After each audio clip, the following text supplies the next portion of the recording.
2, 3, 4, 5, 6, 7, 10. Okay, hello, internet world. This is Norma Joe. Look at this. I finally record in my car during daylight hours. It's actually 8 o'clock, but it's June, so, you know. But yeah, I finally do it during daylight. The sky is blue and everything looks like 5 in the afternoon, but it's 8 apparently. But look at this. It's so washed out. It's so washed out. You can't even, enjoy it. No, there's nothing that can be done. Anyway, that's fine. Okay, apparently I put my last video on my hard drive, my external, without, and I deleted it off this computer, and so I can't see where I left off now. Because I went into the video folder and nothing was there, so I'm just like, oh, forgot to leave it behind so I could check it. But it's fine. See what kind of overlap or gap we have. Alright, let's get into it. Oh, and also I cracked the window up there. You know, it's so crazy, sitting in a car, because it's not the height of the day anymore. It's not the type of heat right now where you're gonna die in a hot car. You know, I had another story I was gonna write one time. At some point, these two main characters, they, tie up this dude and put him in a hot car to, torture him, for no reason, basically. But, anyway, it's not that hot, but it's just stifling air in a car when you have the windows rolled all the way up. The air is just so stifling, you know? And I don't know, something about a car, man. Anyways, let's get into it. Okay, this is Nada right here. He kisses one of the boys and strokes his cheek, and he goes off out of view. The other guy just stays hanging all over Nada.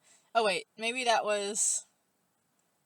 I don't know, maybe that was another guy. Okay, the other guy just stays hanging all over Nada, pop-ups. Fuck pop-ups. Like it's nothing. Bagel hears some soft giggling from behind them, and he peeks around the edge of the doorway, glimpsing a bunch of other dark and swarthy young dudes who are either naked or in just underwear, or just scarves around their waists, stuff like that. Nada, come inside. He steps back and motions to them. Don't stand on the front porch all day. He laughs a little. Haha, how rude of me. Cut to everyone inside the house, sitting on the couch surrounded by members of Nada's harem, who are all subtly flirting with them, and all drinking tea. Essie, awkwardly tries to make conversation. You got Vans, huh? Nada nods. I've traveled the world and the 7 seas. You know, they say everybody's looking for something. What are you looking for? Essie, long, awkward pause. I don't know. I'm just trying to get home. Nada takes a drag off the joint. I see. He offers the joint to Essie. You smoke? Essie. No thanks. I've seen enough weird shit already. Gina. Oh, come on, Pops. Have a little fun. I bet you were wild in the 60s. Summer of love and shit. Why are you so square now? It's funny how, literally every single movie that Sean Connery has ever done, I think, has to reference James Bond in some way. It's almost like a curse, but, not a bad, it's a nice curse, I guess, but still kind of a curse. I don't know. He can never get away from it. Essie, well, hey, slow down. I wouldn't exactly say I was square. Bagel, oh, you are so square. How's Bagel gonna talk? Bagel, you don't even know what that means, you goddamn millennial. They all, including all the harem boys, giggle and snicker at Essie. Essie, what's so funny? Gina, teasing. Leave the old man alone. I don't blame him for being scared. Essie, scared? Hey. Gina, this shit's a lot stronger these days than in his time. I don't think he can hold it. Essie, hey, you listen here, bitch. I can whip and snap your ass at any drug. Don't you know who I am? In anger, he drinks down his tea in one gulp, and then expertly snatches the joint out of one of... I don't know why I didn't write on the other side of the paper. All these are one-sided pages, and the ink doesn't even bleed that bad, so I don't know. Out of the nearby harem boy's mouths, out of his mouth, not even out of his hand, and smokes a big-ass riff off of it. He leans back against the couch and exhales a couple of smoke rings that fly through each other. Everyone gives a big-ass cheer for Essie and a woo! 25 minutes later. Essie, where are we? Gina, I don't know, man. The camera turns to show them lying down in the back trunk area of a station wagon, with curtains covering the windows, on top of a rug. That sounds nice. Above them on the ceiling are some of those glow-in-the-dark star stickers. Essie and Gina stare at them for a minute like babies staring at a mobile. Essie points out, I think that one's Polaris. This reminds me of laying just like this one time, on a flat rock at the top of the Himalayas, wrapped in Yeti fur. What a night that was. Gina, wow, that sounds awesome. Essie sighs nostalgically. It was. Gina turns on her side to face him. Why do you give up adventuring? Don't you love it anymore? Essie, I did. I still do, but... He trails off. Gina, whispering dramatically, But what? What happened to you? Essie looked down. I went on an adventure once that was too much. I bit off more than I could handle, I guess. Ever since then, it's haunted me. Gina, yeah, I get that. I think everyone is haunted by something. Essie looks over at her. What haunts you? Gina hesitates to answer. She thinks about it, but suddenly they're interrupted by Nada and his boys returning. They open the car doors and flood the inside with sunlight, pulling back the curtains and making Essie and Gina squint and grumble. Nada is now fully clothed, and so are his harem boys, although most of them are still scantily clad in Daisy Dukes and t-shirts tied up in the front. They're all holding some takeout food from Popeyes. Popeyes. Nada, as he adjusts the rearview mirror. You guys awake back there? Haha. Here, I got you something. He tosses them a takeout box also. They sleepily open it and find some biscuits inside. Then, just at that moment, Bagel opens the trunk and climbs in with them. He crawls all over Gina and Essie and is being super touchy-feely with them as they keep pushing him away in annoyance. He keeps trying to sit on their legs and pull them into super tight hugs. Bagel, trying to hug Essie. Come on, Pops, hold me. Essie, squirming away from him. Get away from me. Bagel, can I get a biscuit? Cut to, presumably, a few hours later. Now Gina is driving Nada's station wagon while he's now hanging out in the back. Essie is shotgun and Bagel is in the back seat getting pet by the harem boys and looking like he's totally in heaven. Gina pulls up in the parking lot of a small, homey, slightly run down and very small town looking place. It looks like a mix between a petting... Oh, it's daytime. For some reason I thought it was night. It looks like a mix between a petting zoo and a kindergarten playland. A wooden sign out front reads, Mother Goose's Little Land, in chipping paint. Essie, so we're picking up your friend? Gina, well, I don't know if friend is really the right word, but we know each other, yeah, and he'll be useful. Essie grumbles quietly. I have a bad feeling about this. Gina gets out of the car and wanders to the entrance. Essie gets out and follows her. They go up to a rundown little old ticket booth.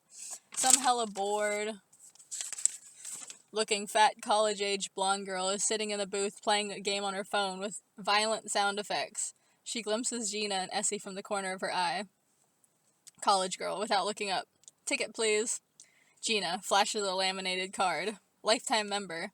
College girl, come on in. Gina and Essie go through the little turnstile thing. Essie, I imagine them to have like 10 tiers of membership, and hers is like top tier. Like you can bring in as many people as you want anytime. Gina and Essie go through the little turnstile thing. Essie mutters to Gina, you seriously got a lifetime membership to this shithole of a place? Gina, my friend gave it to me. Essie, oh? Gina, yeah, well, blackmail was involved. Essie, oh. They walk down a dilapidated old Candyland-inspired cobblestone path, through a sad and run-down children's playland. Spiderwebs are growing on things and broken parts are all over the ground, along with abandoned tools. And the whole place looks abandoned. There's no kids. But finally, they turn a corner. They find a spot of color and roses. All the adults are laying on the grass sleeping peacefully. Well, okay, they're not all sleeping. Some are playing on their phones. Lol. All the kids are gathered in a cobblestone circle in the middle, pretending to cook in a pretend outdoor kitchen. They're all helping each other and being all nice. Aw. Essie, the hell is this? Suddenly, before his question can be answered, a nearby shed door opens.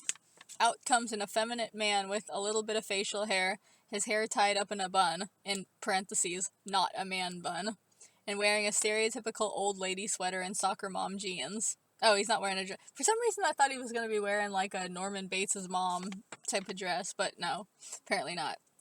Okay, a stereotypical old lady sweater and a soccer mom jeans with an apron and old maid shoes and carrying a tray of cookies. He puts the cookies down on the countertop of the outdoor kitchen, and all the kids start squealing in excitement and come running up to him to hug him and jump all over him. Kids, cookies, cookies, yay, yay! Guy, aw, aren't you all the most precious little things? He kneels down on the ground to hug them and kiss their cheeks as the kids run around and eat the cookies. Essie, who is this asshole? Gina, dryly, that's my ex. Essie raises an eyebrow. No kidding? Gina, frontman. Essie, oh. Gina, yeah. Dig on this flashback. We flash back to some concert somewhere. It's all very heavy metal 80s. Gina narrating. I was just a guitar player back then. I fucking shredded. I didn't need to sing. This guy Fox, he was the hotshot pinup. He was on fire back then. He had a figure like Michelle Kwan and a voice like Billy Vallow. Oh, I forgot all about Billy Vallow. Essie, voiceover, dryly. Billy Vallow, really? Well, I forgot about him, man, but okay. I feel like there's... Oh no, it's just a rewrite. This is like another part that was written. Okay, slow fade and cue to rock music as we flash back to a concert in a small venue. The house is packed. Gina and Fox are on stage with their band, rocking the fuck out as they play a cover of Hellraiser. Fox is singing and jumping around, wearing nothing but vinyl pants, eyeliner, and... What is that? Black Keds, I think it says? I don't know. Gina plays lead guitar, and the rabbit-masked women play another guitar, bass, and drums. And the two big dudes shine lights on them. Oh yeah, those are like their tech guys. Gina, voiceover narrating. Life was awesome back then. We used to get tons of gigs. Fox was a real showman. He had a voice like Billy Vallow and a figure like Michelle Kwan. Okay. Cut to more close-up of Gina on stage. Gina, I fucking shredded. I didn't need to sing. Yeah, we were a real good team. Her big solo comes up and she does a epic-ass performance with volcanoes in the background and bats and lightning flying out of her guitar. Woo! I have no idea how that's possible in the club, but maybe it was just her own perception. Anyway, yeah, the song ends and the band poses for the crowd. Then the lights go off and the whole audience goes nuts. Okay, that's weird. That was another little side thing. Gina. Yeah, sighs. Yeah, those were the days. But you know, it couldn't last forever. He wound up leaving, and I took up the role as leader. Exit flashback. Let me see if there's more. Because there's a part where he, like, storms out. Maybe I didn't write that. Essie, why? What happened? Gina, that's a tale for another time. Just then a loud bell goes off. It rings twice, and everybody looks up. Essie hears a little voice in his ear. The voice of Mark. Voice. The second, when the bell strikes 2. Essie wriggles his finger in his ear. I'm hearing things now. He looks back at the guy, Fox, as all the little children go running back to their parents, who are now waking up as if a spell was broken. Fox, goodbye, children, goodbye. I'll see you all next time. You are all so dear and special. The families all wave their friendly goodbyes as they start to all disperse and leave. Fox goes to cleaning up the pretend kitchen and cookie trays while humming some old English-sounding tune. Suddenly, out of nowhere, I imagine it to be like Greensleeves or something, I don't know, something like 1600 sounding. Suddenly, out of nowhere, Essie gets a series of intense flashes in his head of stripper poles, leather gloves, thigh-high boots, riding crops, handcuffs, etc. Then it stops, leaving him back in the present, rubbing the side of his head. Essie. My God. I've met this guy before. Gina. Really? Essie nods. 15 years ago. He was much different then. Essie and Gina look over then to see Fox wandering away, back into the shed. He shuts the door behind him. Essie and Gina nod to each other. Inside the shed, ... Fox, as he takes off his apron and lays it on a chair. Finally, time for a little private time. He flops down on a mattress bed in the middle of the room. The inside of the shed is like a little dressing room. Well, a dressing room / tool shed. It's very cluttered in there. You can't see the floor at all. All the space is being taken up by the mattress and shelves. Fox picks up a spoon from out of one of the tool drawers and flicks on a lighter underneath it. Uh-oh, Fox. When suddenly the door bursts open, kicked open by Essie. Gina, bust! Fox jumps and drops the spoon to the floor with a clatter. Fox, I'm off the clock! His eyes travel upwards. Hey, Gina? Gina, yep, it's me. Fox, wow, long time. He picks up a pack of cigarettes and curls up his legs on the mattress, slipping out of his shoes. He takes one of the cigarettes in his mouth and then offers the pack to them. Fox, want? Gina waves it off. No thanks. She and Essie sit down on the edge of the mattress as Fox lights a cigarette. Essie, a long time for us too, isn't it? Fox quirks an eyebrow at him. Us? I don't believe we've met. Essie, yes we have. 15 years ago, don't you remember? The school bus. You remember the school bus? Fox is quiet for a moment, trying to recall, but he shakes his head. Fox, I think you have me confused for someone else. Essie, pressing. No, I'm sure of it. I couldn't forget someone so sensual. So carnal. Fox laughs softly. I'm hardly carnal. In fact, I think you'll find me pretty tame. Essie, but not always. Fox shrugs. I may have had some wilder days in my youth. Sure, who hasn't? Now I'm older. I live a soft life and devote myself to the children. I'm not as young as I once was. Essie, oh bullshit. You're not old. For Christ's sake, you still look great. You look like you're still 34. Fox breaks character. I look 34? He puts out his cigarette quickly in a nearby ashtray and snatches a compact mirror out of one of the tool boxes to check his face. Essie, ha! Oh, Essie, ha! It is you. I knew you, you vain little cunt. Fox grumbles and puts the mirror down. He gives Essie a narrow-eyed look. Fox. Well played, well played. And why does it give you so much satisfaction to track me? Essie, I'm just looking for answers. Do you remember anything from our last voyage together? Any details at all? Fox lights a new cigarette. I remember even less than you, I'm sure. I've been through many a long and strange journey in my time, but none quite as strange as that. I barred it from memory, and I don't know now if it can ever be unbarred. He eyes Essie and Gina suspiciously. Now I suspect you want me as a traveling companion again. You're here to tear me away from my peaceful and happy life. Gina, come on, you're not really happy here, are you? A fox can be domesticated, but it's not nature's way. Fox, and since when have you and I ever been confined by nature's way? Everyone is quiet for a moment. Gina, damn, it just got really fucking literary in here all of a sudden. Essie, are you guys hungry? Gina, yeah, I didn't get any of those biscuits earlier. Essie, me neither. Bagel took them. Fox, I could eat. Cut to some dimly lit fast food type of place that also doubles as a bar and an arcade. Kind of like Chuck E. Cheese, but even more sketch. It's really loud in there. Essie, Gina, Fox, and Nada are sitting at a dark booth having beer and fries, while Bagel and the Harem Boys are all watching this one Harem Boy sing karaoke on the crackling speakers. Singing Harem Boy, all flat and strained, but shameless. She works hard for the money, so hard for it, honey. Other Harem Boys and Bagel, woo, go Ishmael, go! Essie to Fox, as he glances around. So this is where you like to hang, huh? Fox shrugs. The drinks are cheap, and I must admit, I'm fond of those little bracelets. Oh yeah, I love winning those little bracelets for a quarter. Pan over to show some of those little quarter machines with the gumballs, little toys, etc. I used to have a collection, man. We used to live near a bowling alley. It was great. Gina. Ha! Yeah, you come here for some shitty beads. Yeah, right. Why don't you just come out and say it? You come here to pick up John's. Fox. I certainly do not.